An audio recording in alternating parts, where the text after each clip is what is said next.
মন্দবাসার গল্পই বা কেন? মন্দবাসা হচ্ছে ভালোবাসার অল্টার ইগো। মন্দবাসা না থাকলে মানে ভালোবাসা না থাকলে মন্দবাসা হয় না। মন্দবাসাতে ঘৃণা নয়, মন্দবাসা একটা অদ্ভুত প্রকৃতির ইমোশন। তো আমার এখানে গল্পের প্রয়োজনে যে চরিত্রটা এসেছে তারা নানা রকম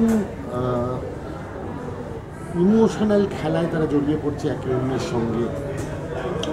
তাদের মনের চিন্তা ভাবনা, চাওয়া পাওয়া, আশা, হতাশা, নিরাশা, সেগুলো গল্পের পরতে পরতে জড়িয়ে যাচ্ছে। এবং সেই থেকেই আমার মনে শব্দটা আসে। গল্পটা তো আমি আগে লিখি, চিত্রনাট্যটা আগে করি, তারপরে মনে করি নামকরণটা কী হবে। তখন আমার মনে হলো যে মন্দবাসার থেকে ভালো নাম কিছু হতে পারে না, কারণ ভালোবাসার একটা অল্টার ইগো খুঁজছিলাম আমি। যেহেতু এটা একটা মনস্তাত্ত্বিক সিনেমা, একটা সাইকোলজিক্যাল সিনেমা, তাই জন্য অল্টার ইগো টার্মটা আমার মনে হচ্ছে এখানে খুব কী বলবো, খুব যায়। তাই জন্য তখন আমার মনে হলো যে মন্দবাসার গল্প হলে কেমন হয়। তো তথাদাও বললো যে একদম ঠিক, মন্দবাসার গল্পই হোক তাহলে।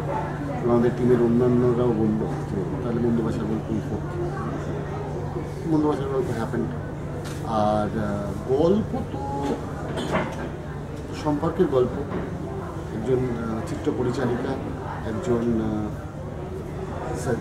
সাইকিয়াট্রিস্ট, একজন গায়ক, মিউজিক কম্পোজার, একজন অভিনেতা, তাদের জীবনের নানা রকম টানাপোড়েনকে ঘিরে একে অন্যের সঙ্গে জড়িয়ে পড়া, কেউ থেকেও নেই, কেউ না থেকেও আছে, এইসব নিয়েই গল্প। পরমব্রত যেটা বললো, হ্যাঁ, একটা থ্রিলার অ্যাঙ্গেল হয়তো খুঁজে পাওয়া যেতে পারে, কিন্তু আমি এটাকে লেখার সময়, সেই সংখ্যার সময় যেমন আমি জানতাম একটা থ্রিলার লিখছি, এটা লেখার সময় কিন্তু আমি থ্রিলার মনে করে লিখিনি। এটাকে আমি সম্পর্কের গল্প, প্রেমের গল্প সেভাবেই লিখেছি। থ্রিলার এলিমেন্টটা যদি বেরিয়ে আসে তাহলে সেটা আমার মনে হয় উপরে। তথাদার সাথে তো আগেও কাজ করেছো, তো এবারে কেমন হলো কাজ করতে? মানে দেখো, তথাদা সঙ্গে আমার সম্পর্কটা সম্পূর্ণ ব্যক্তিগত। তো আমরা 24 ঘন্টার মধ্যে হয়তো অ্যাভারেজে 12-13 ঘন্টা, 14 ঘন্টা আমরা একসঙ্গে কাটাই রোজ। সো কাজ করাটাও জীবনের একটা অংশ।